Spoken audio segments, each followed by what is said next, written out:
31번입니다. 기계 제도에서 사용하는 이 선에 대한 설명으로 틀린 것은 고르는 문제입니다. 자, 수문선과 외형선, 중심선이 한 장소에 겹칠 경우, 즉 이러한 물체가 있을 때, 예를 들어 이런 문제가 있을 때 여기가 이제 이렇게 파져 있다고 우리가 가정을 합시다. 가정을 했으면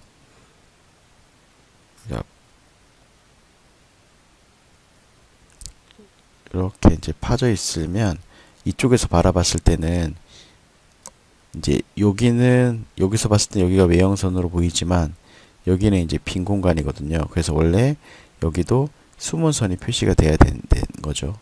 자, 하지만 여기서 바라봤을 때 이런 수문선보다는 외형선이 더 우리가 제도에서는 더 우선으로 표현이 되어야 될 선이기 때문에 이게 외, 숨, 절, 중, 무, 치, 치수선, 치수보조선. 자, 외형선보다도 더 우선으로 하는 게 숫자나 문자입니다. 자, 그래서 우리 숫자나 문자가 가장 밖에서 보이고 밖으로 빠져나오는 거고, 외, 숨, 수문선, 절단선, 중심선, 무게중심선, 치수선이나 치수보조선, 이 순서대로 보인다. 그래서 외형선이 가장 두 번째로 보이는 요소이기 때문에 얘는 맞는 거고요. 그래서 지시선은 가는 실선으로 표시하는 게 맞습니다.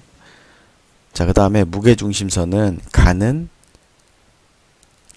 이점세선으로 표시합니다. 자, 무게중심선은 가는 이점세선으로 표시를 한다. 그 다음에 대상물이 보이는 부분의 모양을 표시할 때는 굵은 실선을 사용하는 게 맞아요. 그래서 외형선 여기 부분은 굵은 실선이라고 이제 표시를 합니다. 자, 그래서 여기서 틀린 것은 3번입니다. 자, 32번. 도면 작성 시 가는 이점세선을 사용하는 용도로 틀린 것은, 자, 가는 실선은요, 이제 가는 실선은 이렇게 우리가 표시를 봤을 때 0.25 혹은 1호 혹은 0.35, 자, 요 정도를 우리가 가는 실선으로 표시를 하는데요. 뭐 용도에 따라 다 다릅니다. 자, 그런 다음에 외형선은 보통 0.5 정도, 그 다음에 굵은 실선은 0.7 이상을 우리가 굵은 실선이라고 이제 표시를 하는데, 뭐 1 이상은 아주 굵은 실선이죠. 물론 이것은 선의 종류에 따라 다르긴 하는데요. 이 가는 이점세선은 이러한 선들에다가 중간에 이렇게 쇠선이 있습니다. 자, 요거를 가는 이점세선으로 하는데, 자, 여기 길이가 긴 물체의 생략된 부분의 경계선. 자, 예를 들어서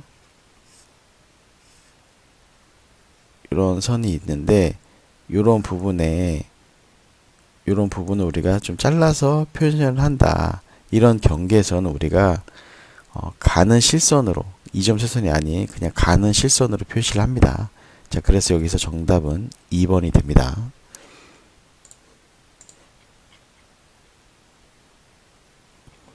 자, 그 다음에 33번입니다. 자, 공차는 이 빈 공간의 차를 얘기하는 건데요. 자, 공차의 종류와 기호가 잘못 연결된 것은, 자, 우리가 직선이나 네모나 이런 길이는 정확하게 몇 센치다. 그래서 오차는 이 0.5다. 이렇게 정확한 치수 10에 대한 뭐 플러스 마이너스 0.5다. 이렇게 줄 수가 있는데, 이러한 형상인 게 있습니다. 이러한 형상을 줬을 때 이러한 밑면에 대한 직각도가 어떠냐, 이러한 기하학적 형상에 대한 공공의 차이, 빈 공간의 차이, 내가 규정돼서 이 정도는 양품이다 라는 이러한 공간의 이 유격의 차이, 그걸 우리가 공차라고 하는데, 이런 기하학적 형상은 이러한 다양한 공차로서 이제 규정을 둡니다. 자, 그래서 기하공차는 외워야 됩니다. 외워둬야 되죠. 그래서 모자, 위, 흔으로 암기를 합니다. 자, 기하공차는 자, 모자, 위, 흔이 있고요. 모양 공차, 자세 공차, 위치 공차, 흔들림 공차. 그래서 모양 공차에는 진평진원 선면, 자세 공차에는 평직경, 위치 공차에는 위동대, 흔들림 공차에는 원혼. 이렇게 암기하시고 각각의 기호들도 다 암기를 하셔야 됩니다. 그래서 기하공차는 보통 한 회당 3문제 정도가 출제가 되기 때문에 암기를 무조건 하셔야 돼요. 자, 그래서 잘못 연결된 거 진원도, 경사도, 직각도, 이거는 이제 대칭도는 이렇게 표시를 합니다. 그래서 얘는 이제 평행도에 대한 공차고요. 자, 그래서 여기서 틀린 것은 4번입니다.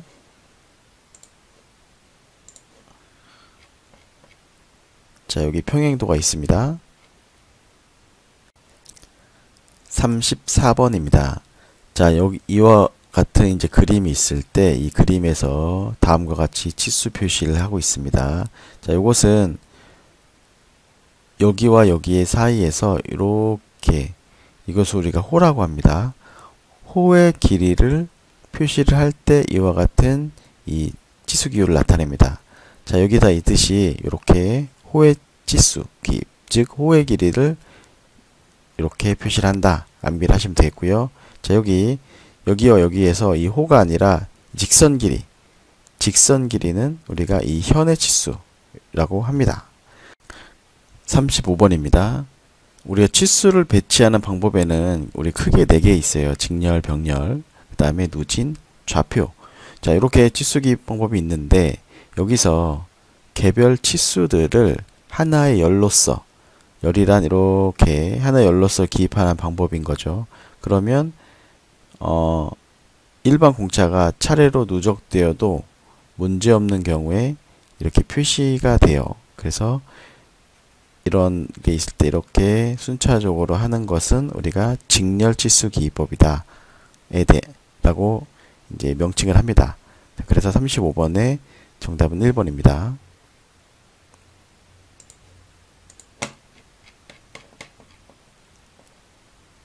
자, 36번.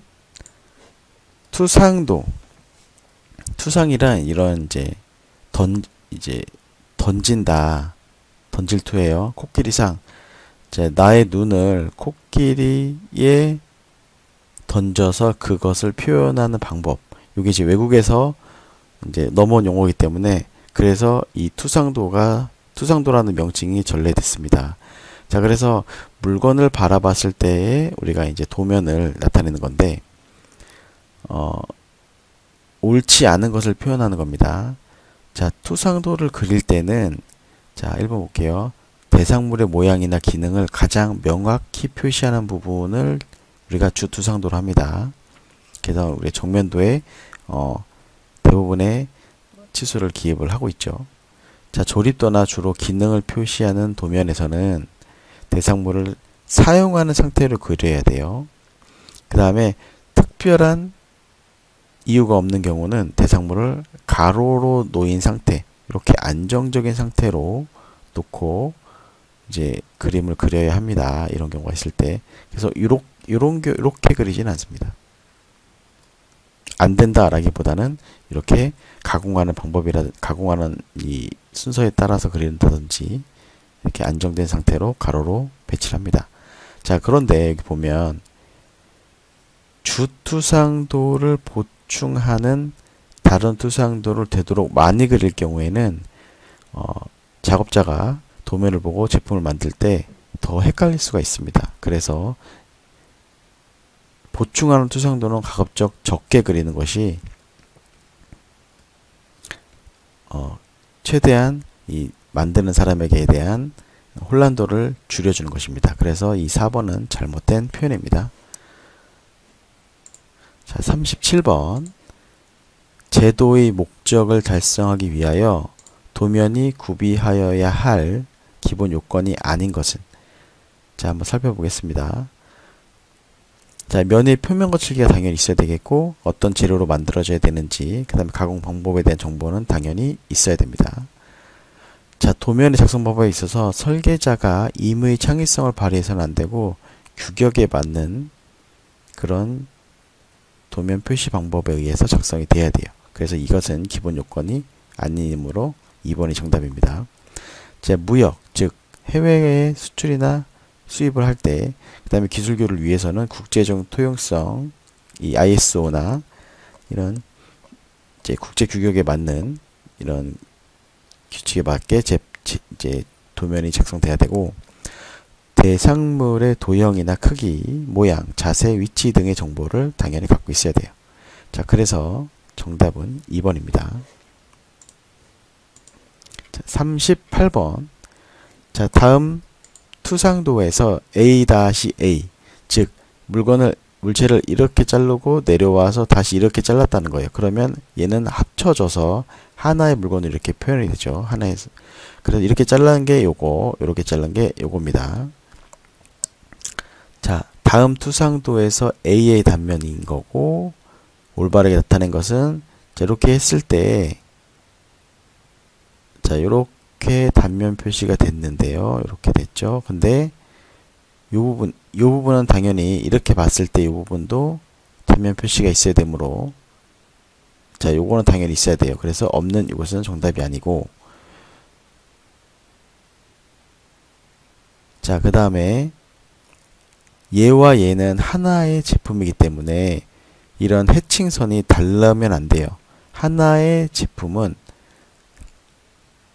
하나의 그 형상을 띈 제품에는 이렇게 같은 방향의 이 해칭선을 그어줘야 되므로 정답은 4번이 됩니다.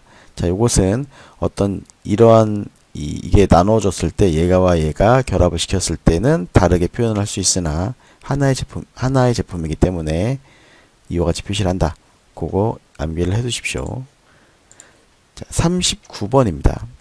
자, 단면을 나타내는 방법. 단면이란 어떤 물체가 있을 때 요거를 단쳤다. 그래서 이렇게 잘랐을 때 그 면. 그게 단면입니다. 이 방법에 대한 설명으로 옳지 않는 것은, 자, 여기서 뭐 단면임을 나타내기 위해 사용하는 해칭선이 이제 이렇게 나타내는 거. 자, 스머징은 여기를 예를 들어서 이렇게 색칠하는 게 스머징입니다. 자, 해칭선은 동일 부분의 단면인 경우 같은 방식으로 도셔야 된다. 38번과 같은 게 그 내용입니다. 자, 해칭 부위가 넓을 경우, 그 다음에 해칭을 할 범위의 외형 부분에 해칭을 제한할 수가 있어요. 자, 해칭 부분이 너무 넓으면 그냥 이렇게 해칭물을 제한해서 표시를 할 수가 있고요.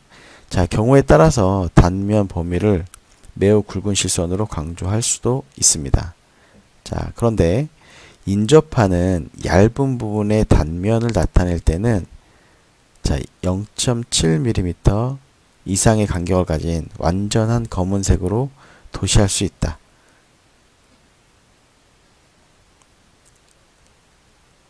단, 이 경우 실제 기하학적 형상을 나타내어야 한다.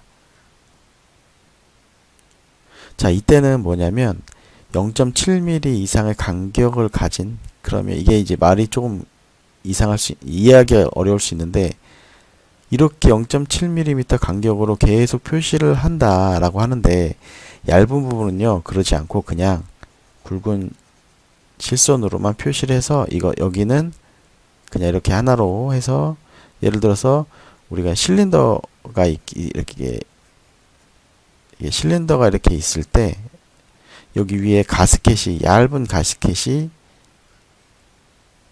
여기 얹혀지겠죠. 이렇게 얹혀지면 그 위에 다시 다른 제품이 이렇게 와서 이제 얹혀져서 이게 결합이 될 텐데, 이 가스켓 같은 경우에는 0.7mm 단위로 간격을 두면은 더 헷갈릴 수가 있어서 그냥 굵은 실선으로 표시를 합니다.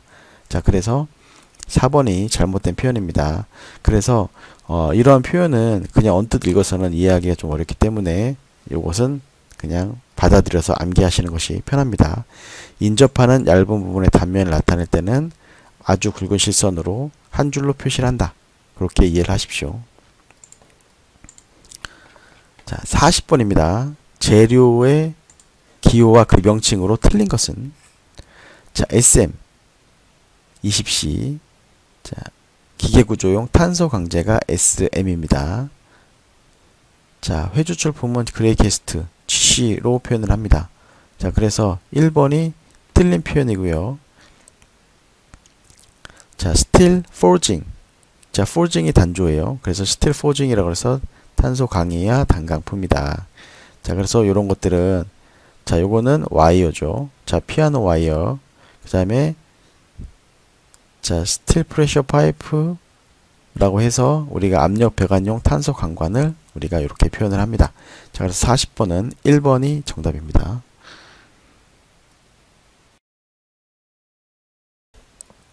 41번입니다. 도면의 촬영, 복사, 촬영하거나 복사, 그 다음에 도면 접기. 이것의 편의를 위해서 중심 마크의 선 굵기는 우리가 0.7로 규정을 합니다. 이거 암기할 사항입니다.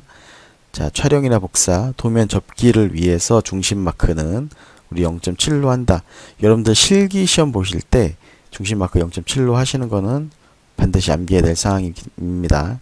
자, 정답 3번입니다. 자, 42번.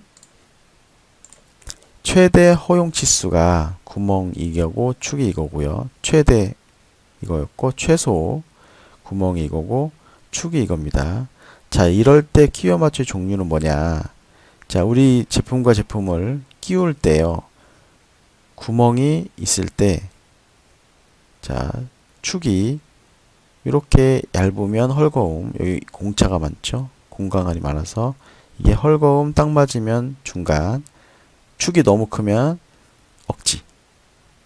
물론 안 껴지면 안 되겠죠. 껴진다는 전제하에 축이 더 크면 억지가 되는 거고요. 그래서 일반적으로 이렇게 세 가지 종류가 있고요. 자, 보겠습니다. 자, 구멍이 최대 허용 치수는 구멍이 이거고 축이 얘입니다. 자, 구멍이 훨씬 크죠? 최소 허용 치수는 50과 축이 이거예요. 구멍이 더 커요. 그렇기 때문에 얘는 헐거움 끼워 맞춤. 우리나라는 구멍 기준으로 하기 때문에 얘는 구멍이 더 크기 때문에 헐거움이다. 쉽게 찾을 수가 있습니다. 자, 43번.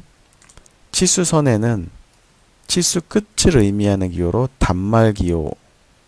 자, 끝나는 기호다.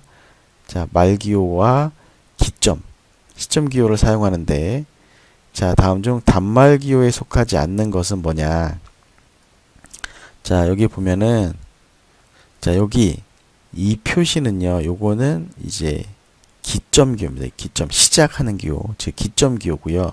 나머지 여기 요거는 이 끝나는 기호를 표시를 합니다. 그래서 얘는 4번이 기점 기호다, 시점 기호다 라고 이해하시면 됩니다. 자, 44번. 자, 그림에서 가부가 여기 있죠. 자, 가부와 나부 이 두 개의 베어링을 같은 축선에서 조립하고자 한다. 이 축선, 이게 축선입니다. 이런 축이 있을 때 이와 같이 조립을 하려고 한다. 가부에, 즉 여기 부분에 데이텀을 기준으로 해서, 데이텀은 이겁니다. 데이텀이란 뭐냐면 내가 여러분들 측정을 하려고 할 때 일반 자가 있으면 우리 그냥 물체를 그냥 여기서 여기 그냥 자를 놓고 그냥 대면 돼요. 측정하면 되는데, 이런 기하학적 형상은 직각도가 있고요. 그 다음에 평행도가 있고 경사도가 있어요. 이럴 때 어떤 기준면을 기준으로 했을 때 측정했을 때 직각이냐, 어떤 기준면을 기준으로 했을 때 평행이냐 경사냐, 그 기준은 여기 요 삼각형의 요 면, 요거를 기준으로 하는 거예요. 그래서 얘를 데이텀 A로 하자. 그래서 요 면이 기준이 되는 거예요.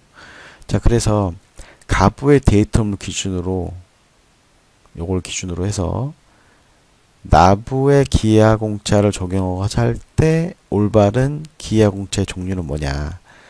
같은 축선에서 조립하고자 하기 때문에 우리가 중심이 같아야 돼요. 중심. 그죠? 이 데이터를 기준으로 했을 때 축선이 같기 때문에 같은 중심을 가져야 돼서 우리 이걸 동심으로 한다. 그래서 자, 얘와 얘는 크기가 다르죠. 그래서 크기가 다르지만 중심은 하나다. 이와 같은 뜻인 자, 1번이 정답입니다. 자, 45번입니다. 45번은 정투상도를 보고 입체도를 찾는 문제입니다. 크게 어렵진 않는데 이거를 많이 안 본 친구들은 그냥 그림이 복잡해 보여서 포기하는 사람도 있는데 이것만큼 쉬운 게 없습니다. 자, 일단 이거를 봤을 때요. 제3각법이란 정면도, 평면도 위에서 바라본 거죠. 그 다음에 오른쪽에서 바라본 우측면도가 여기 있으면 삼각법, 여기 있으면 제1각법입니다. 자, 그럼 여기서 그냥 먼저 간단하게 여기 정면의 형상으로 봤을 때 이와 같은 외형선이 나타나줘야 되고, 자, 여기에 특징을 먼저 보면 돼요. 자, 여기서 이와 같은 외형선이 보입니다. 자, 여기서 이렇게 외형선이 보여요. 외형선이 보이면 여기서 여기 보이죠? 여기 이렇게 여기도 보이고 여기도, 근데 여기는 여기 선이 없네요. 그래서 얘는 일단 제외, 탈락. 자, 여기도 이렇게 보이기 때문에 얘는 그대로 가겠습니다. 자, 그 다음에 위에서 바라봤을 때 여기가 위에 네모가 있어야 돼요. 여기처럼. 여기나 여기처럼 네모가 있어야 돼요. 그래서 얘 탈락. 그러면 얘와 얘가 있는데 여기서 바라봤을 때 여기 우측면도에 보면은 이렇게 외형선이 보이는데요. 자, 여기는 보이지만 여기에는 보이지 않아요.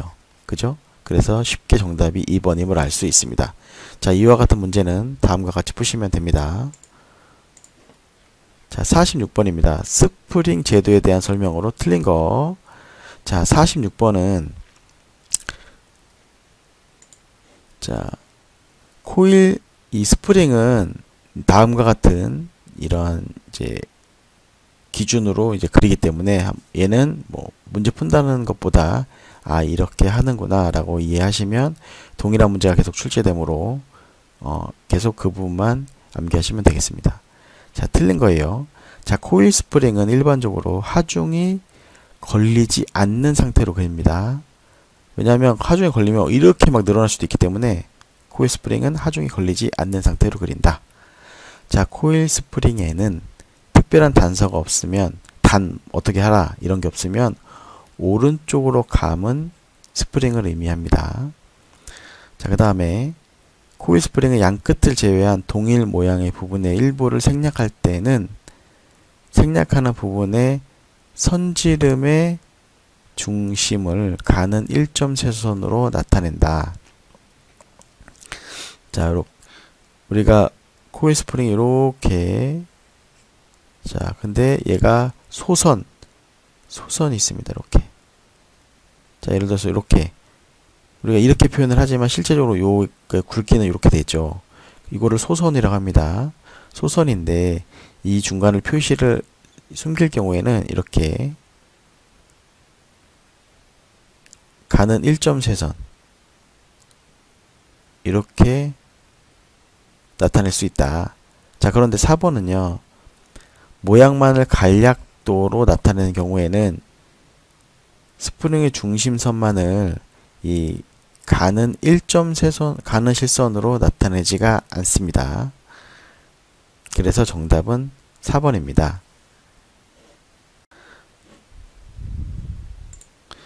자, 47번입니다. 자, 나사를 제도할 때 그에 대한 설명으로 틀린 것을 고르는 문제입니다. 자, 여기서 우리가 이제 숨겨진 나사를 표시할 때는 나사산의 봉우리, 이 봉우리는 즉 바깥지름을 의미합니다. 이것은 자, 이건 가는 파선으로 나타내고요. 자, 숨겨졌기 때문에 그렇습니다. 그 다음에 이제 골밑 안지름이죠. 골밑은 그냥 일반 보통의 파선으로 표현을 합니다. 자, 그래서 3번이 틀린 표현이고요. 여러분 나사 제도에 대한 것은 뭐 그렇게 자주 나오는 표현 아니지만 그래서 요거 1번, 2번, 4번에 대한 것은 이제 암기를 해두셔서 자 이해를 하시면 되겠습니다.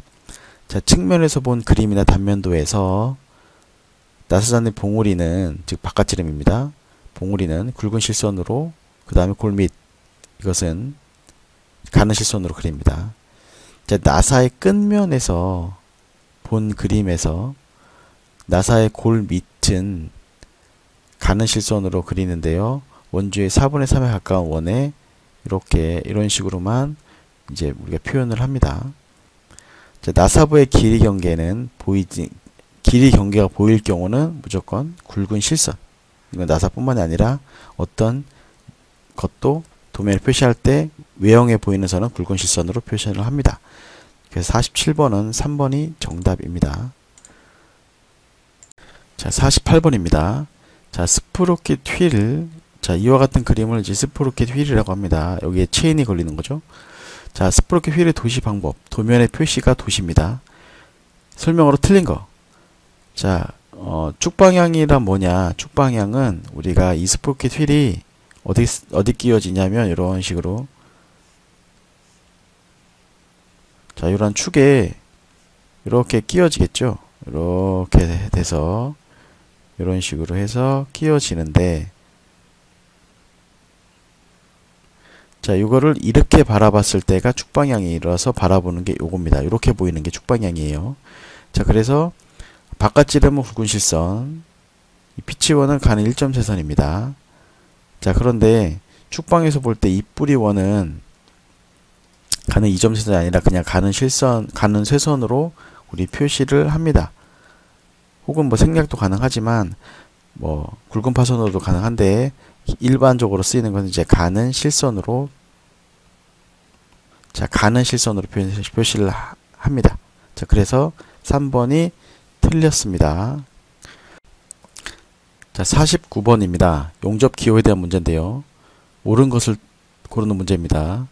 자 이러한 판과 이러한 판을 서로 녹일용 붙일접입니다. 그래서 녹일용 붙일접 용접. 자 이러한 회전하는 롤러의 사이에서 이 두 개 판을 이렇게 지나가면서 용접시키는 이러한 것을 우리가 심용접이라고 하고 기호는 이와 같이 씁니다. 자 그래서 자 여기서 요거를 이해하시고 이렇게 심용접은 이렇게 한 부분을 이렇게 스팟 하는 게 이런 스폰 용접, 그 다음에 이건 서페이싱. 자 표면을 용접하는 거. 그 다음에 이거 플러그 용접. 한 부분만 이러한 부분에서 한 부분만을 녹여서 이러한 밑판과 용접하는 게 이 플러그 용접입니다. 이렇게. 자 그래서 이런 기호들이 자주 나오기 때문에 용접 기호는 기본적으로 많이 나오는 이런 4개 정도는 자 암기하시면 좋습니다. 자 50번. 자 베어링 안찌름. 구름 베어링에서 베어링 안찌름 고르는 문제가 거의 매회 나오죠.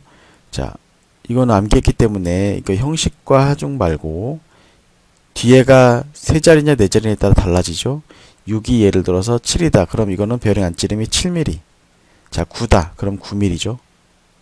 자 그런데 2자리면은 6,2에서 00 이건 암기해야 돼요. 01, 02, 03, 04부터는 곱하기 5를 하면 돼요. 그러면 5, 4, 20 베어링 안찌름 20mm가 되는데 이거 3개 남겨야 됩니다. 00 10mm, 01 12, 02 15, 03은 17mm. 자 그래서 03이므로 정답은 3번입니다. 자 이거 무조건 암기하셔야지 됩니다. 자 51번. 자 얘는 딱 보고 밸브 기호를 알으셔야 되는데 자 얘는 우리 각이죠 있죠. 이건 선과 요 선 사이에 일단 각이 있습니다. 이 중심을 봤으면 각이 있기 때문에 이건 앵글, 각졌다 그래서 앵글 밸브에 대한 기호입니다. 쉽게 찾을 수 있습니다. 자 52번. 자 축의 도면 표시 방법. 그래서 축의 도시 방법이죠. 자 축의 도시 방법에 대한 설명으로 틀린 거. 즉 잘못된 것은, 자, 축을 그릴 때는 절대 길이 방향으로 단면을 도시하지 않습니다. 즉 축을 이렇게 있을 때 이거를 이 방향으로 절대는 하지 않아요. 왜냐하면 잘라봤자 이렇게 되거든요. 자, 그래서 축은 길이 방향으로 단면 도시를 하지 않습니다. 자, 그래서 그냥 할 때는 이렇게 단면 표시를 하지 않고 그냥 이렇게만 표현을 합니다. 얘를 단면에 했다고 했을 때.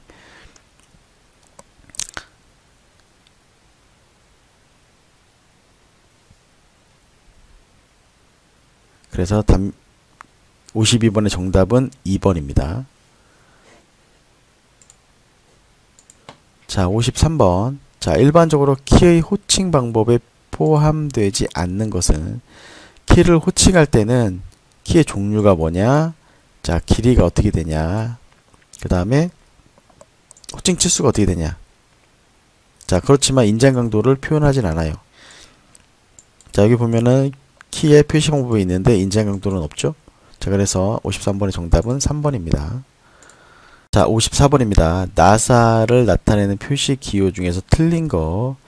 자, 미터 가능 나사는 M으로 표현을 하고요.